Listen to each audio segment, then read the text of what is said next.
As the gentleman from Sunflower spoke, I was thinking, wondering what I was going to say.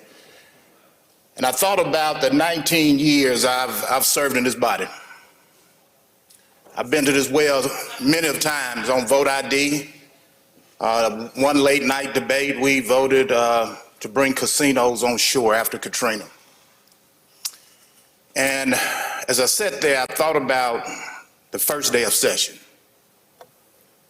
Our speaker, my classmate, not my high school classmate, the speaker's a lot older than I am, but my legislative classmate spoke so eloquently about us being Mississippians.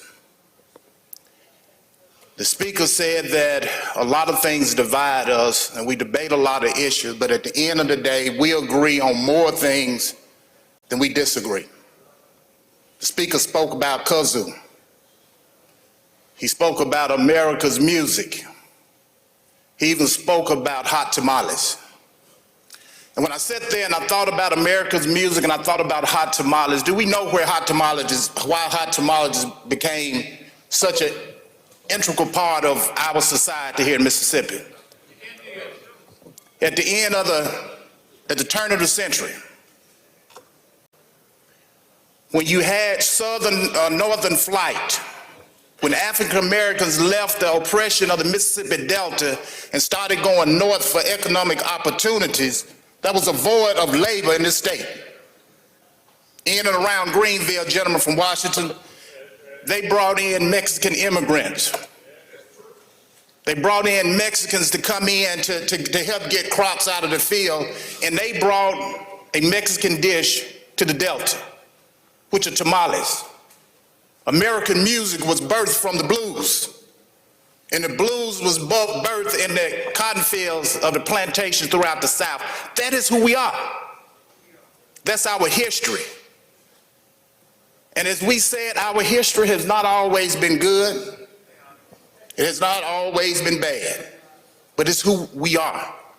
And it's important that our children learn the real history of the state of Mississippi. And we debated today on where this come from. I know it's politics, but when I go to the Chamber of Commerce, when I go to Rotary, they are not talking about CRT. When I go to my Chamber of Commerce, they want to know when we're going to get high-speed internet in our industrial park. When I go and speak to my Rural Water Association, they are telling me that the pumps are down. So the question becomes, why are we here? And we know why we're here.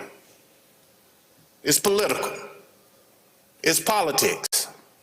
And we all know I like politics as much as the next man. Mr. Speaker, it's music to my ears to hear you say point of order, well taken.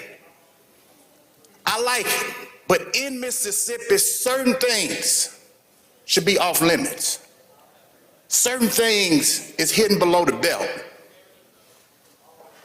Certain things should not be brought up. We don't have to dip water from this well. Not in Mississippi. We all know how this water tastes. It's bitter. It's full of parasites. It's not good for us. So why are we bringing it up? And as the gentleman from Washington, the gentleman from Sunflower said, is that the truth of the matter is that this bill turns my stomach. And I know it turns some of y'all's stomach as well. But yet and still, we're here. We're debating an issue that does not exist in the state of Mississippi. No one has been able to bring forward one incident where our children are being subjected to being taught that they are inferior or superior. Mississippi is better than that.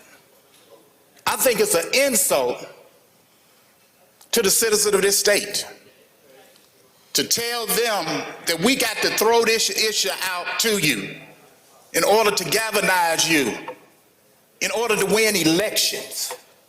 It's an insult to the citizens of this state. And ladies and gentlemen, as the gentleman from Hines said, that this train has left the track.